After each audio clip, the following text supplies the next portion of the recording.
myself a little pep talk, and I would put myself back in a moment that, oh, I was like, hi.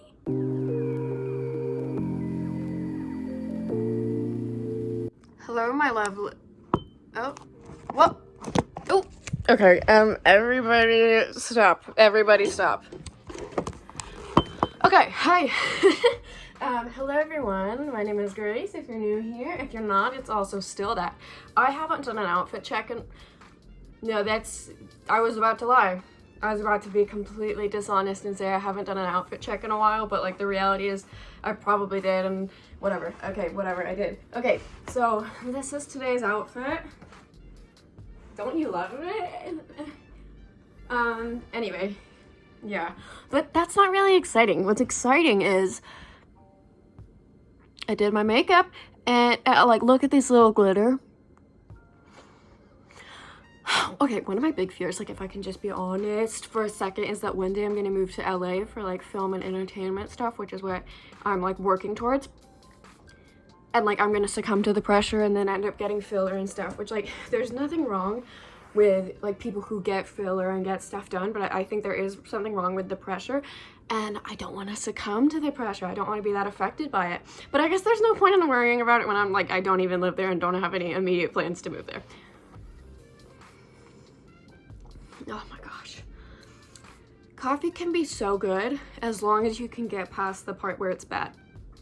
Okay, hi everyone. So what I thought we could talk about today, oh my god, except also, I acquired this, oh, there's a hair, Dolly's shedding. I inherited this iPad because someone that I know didn't want it anymore. Yeah, I will give you a stickers tour that nobody asked for. Okay, this one is gay. It says, love is a terrible thing to hate, but it's also fun because you can make it just, you know. We have the Ice King, we have Fresh, I have no idea what this is from.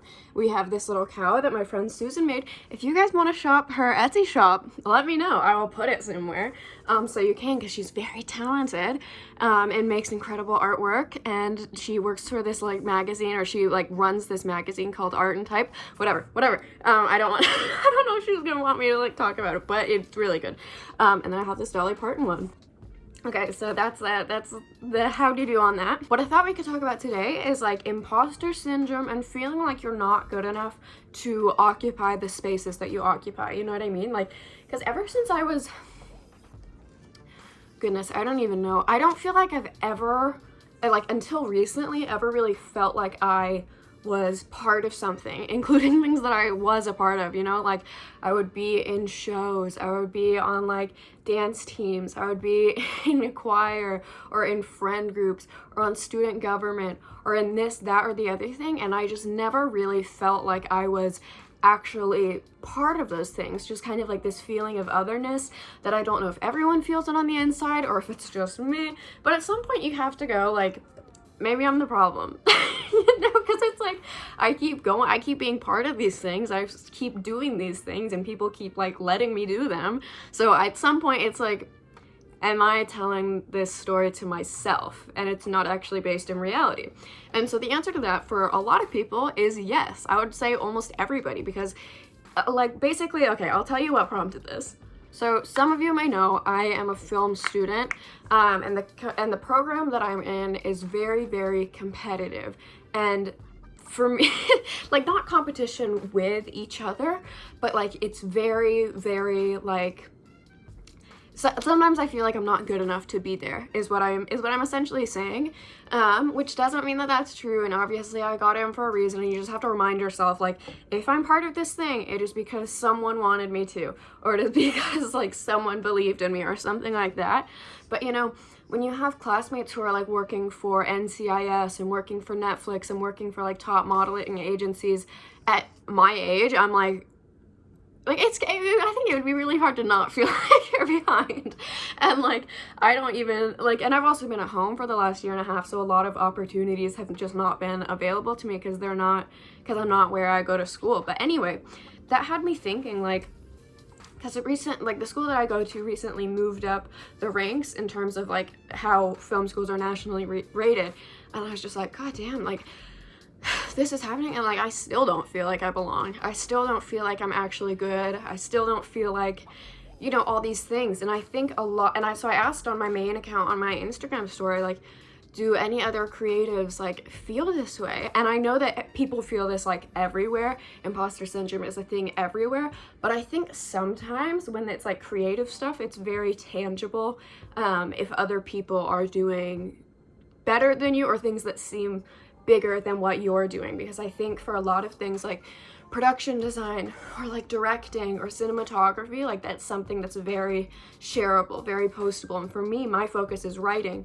and I can't necessarily be like, hey, here's one of the feature-length films I wrote, and like post 120 pages. Like that's just not something, it's not as shareable, it's not quite as tangible, it's not quite as provable that you're good at what you do. And so then it kind of leaves you wondering or feeling like you might be behind because you're not doing what all these other people are doing. But it was stunning to me, the responses. It was an overwhelming yes. Everyone who responded said yes, including people who I consider the most driven, hardworking people who are like constantly have something going on, always working on something. And that brings up a question of like hustle culture and like the grind doesn't stop and how it leads to like comparison and capitalism and like all this stuff, how it's all related. Goodness.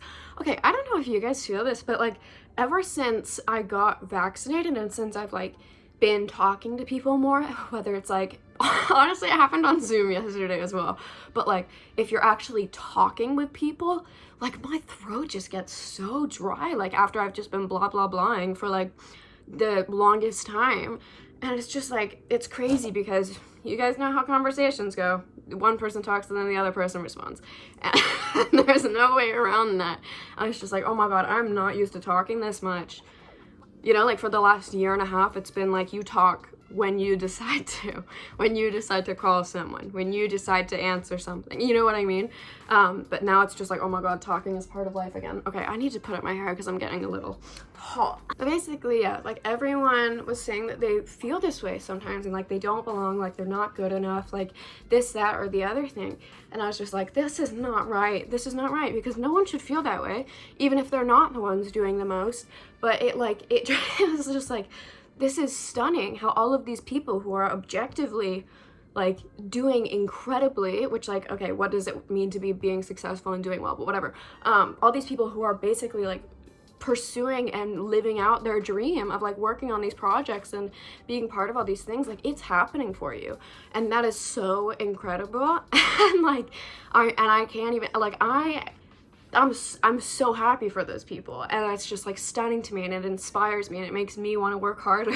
But there is part of me who's just like, how the fuck is everyone doing this? Like, how do you even get in that room? You know what I mean? Like, I don't know. And like, you know, whatever. But I don't know. So I've just been like thinking about that a bit, but you just have to realize like you are not the best judge of yourself. Sometimes you're not. You know, and I think we tend to look at ourselves pretty critically, or maybe scan for the ways we don't belong rather than scanning for the ways we do belong, and for the reasons that we are supposed to be somewhere, and for the ways that we do measure up. I think we're kind of conditioned. Oh my gosh, sorry. I had to burp. I had to hold it.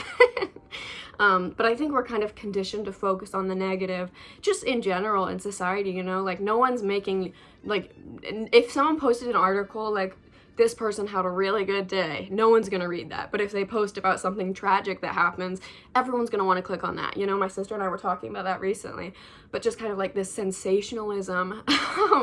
And like, anyway, so we're drawn to negative stuff. We're kind of conditioned to scan for what's wrong as opposed to what's right and what's going well. But really, it is how you train your brain to think about these things, and how you train your brain to look at yourself and think about yourself.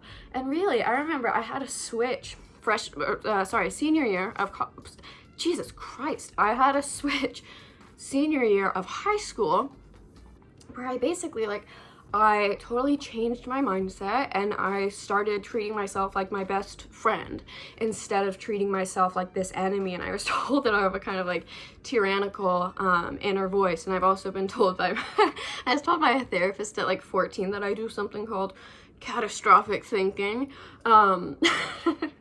But anyway, so like I made that switch, and I remember feeling like if I wasn't like grinding myself to the bone, or I guess working myself to the bone, or like grinding all the time, or if I wasn't being so hard on myself, I felt like I wouldn't be good at stuff anymore, and I felt like I would kind of lose my drive and lose what makes me keep going. And I haven't always been the best at sticking with that. And like since my senior year, since I learned about that kind of stuff, like I think all mindset stuff is like sometimes you're on the wagon, sometimes you're off the wagon, sometimes you get back on it, sometimes you're like majorly depressed and aren't doing anything good for yourself, you know, and like I just think that's part of the process. But I remember learning about this and it being such a powerful lesson.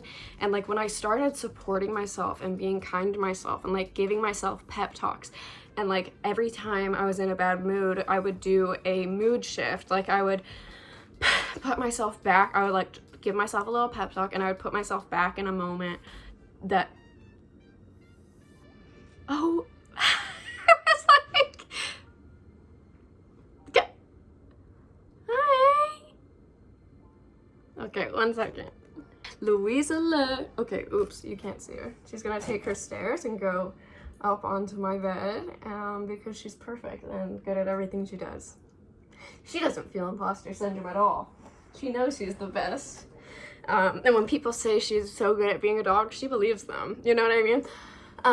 What was I talking about? Oh yeah, I would like put myself back in a time where I felt the way that I currently wanted to feel. So if I was like, oh, I'm so stressed out, I want to feel like I'm really calm, I would put myself back in a situation, like mentally and emotionally, where I was very calm, and I would just like sit in that emotion for a bit, and it would literally change like how I felt. But like obviously you have to train yourself to do that and for it to become a habit, and like it's not a habit for me now, I'm gonna be honest. But anyway, I learned through all of that, like, you do not have to be so hard on yourself, and it's okay to be kind to yourself and talk to yourself lovingly instead of all this like, I want you guys to be able to look at her if you want. Instead of all this like you know, self-judgment and self like you know, like being so mean to yourself. And I just think when it comes to imposter syndrome, we have to start like realizing a few things. One, you are good at stuff, you are, and even if you don't know what stuff you're good at yet, you're gonna find those things. But more importantly, you're more than how good you are at stuff, you know what I mean? Like you still have this inherent worth, and you still like deserve to be part of spaces and part of communities and being able to do what you want, you know what I mean? Like you still always deserve that. And then the other thing is like, don't focus on what you're not good at, focus on what you are good at, you know what I mean? Like focus on what's going well. And because I think about it like, girl, if I'm in a production class and it's like we're producing our own stuff and like, you know, I'm gonna be honest, I have some of those videos on this channel and I'm pretty proud of some of them, but sometimes it's like, this is not gonna be good. Like, I just have to make peace with that, you know? Like mine might be the worst in the class, but that's okay, because I know that just because I'm not as big of a fan of doing one thing doesn't mean that I'm bad at other stuff. And I know that my focus is writing, and I know that when I'm writing, I'm doing like such a better job, and I care about it so much more, and like I'm so much more interested in it, and the work I put out is so much better.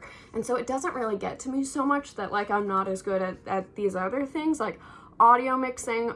Girl, I do not know. Like like what is ISO, aperture, all that stuff, I don't know. Like I've learned it over and over and over again, but it's just not my passion. It's not where my heart is. And so I can learn it for like, you know, a semester or whatever it is, but those are not things that stick in my brain. And it's okay, because like I'm not even the most talented at those things, because I'm not even interested in those things, you know? Like put your heart into the stuff that excites you and that makes you feel good about what you're doing. And when you're doing that stuff, and when you're doing stuff that you don't like and that you're not as good at, just have that compassion for yourself and be like, you know what, this is not really my thing, and that's okay. Like, I don't have to be good at it. It doesn't say anything about me as a person. It doesn't mean it doesn't mean I don't belong here. It doesn't mean there's not space for me here. You know, and I just think we should think about that. And I said on my story that I think it's just about, like, you know, is it just about like honing in on the stuff you are good at? And someone literally said exactly that to me. Like, I think they said that before my story, because there were multiple stories, and I think they said it's about like honing in on your strengths before my other story, but I don't know, maybe they were just agreeing me, but I don't think so. I think they like also said that. Anyway, but like, yeah, like just focus on the good, you know, which is like so hard sometimes. And when you're in a competitive environment, and when you're like, you know, when you find yourself comparing yourself to other people and being like, oh, my work is not as good, or oh, I'm not working at like NBC at age 20, or like, you know, that sort of stuff. It's just like everyone is going at their own pace. Everyone has a different trajectory. There's no rush. It's not a race. Like I think the average like age of a screenwriter when they're in their like prime career time, I just read this yesterday. I did read it in a tweet. So I don't know if it's like true, but I read it.